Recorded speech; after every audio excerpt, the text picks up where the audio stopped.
Hello ka-organic! Welcome to my vlog. So before ako magpatuloy sa mga hindi pa nakasubscribe sa ating YouTube channel, please click like and subscribe na para updated kayo sa next video ni upload ko. Thank you very much.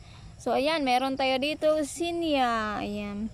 Kasi nga kung gaano kadami yung gulay na itinanim mo, dapat yun din kadami yung flowers na itinanim mo. Ayan. Kasi nga organic yung pamamaraan natin dito.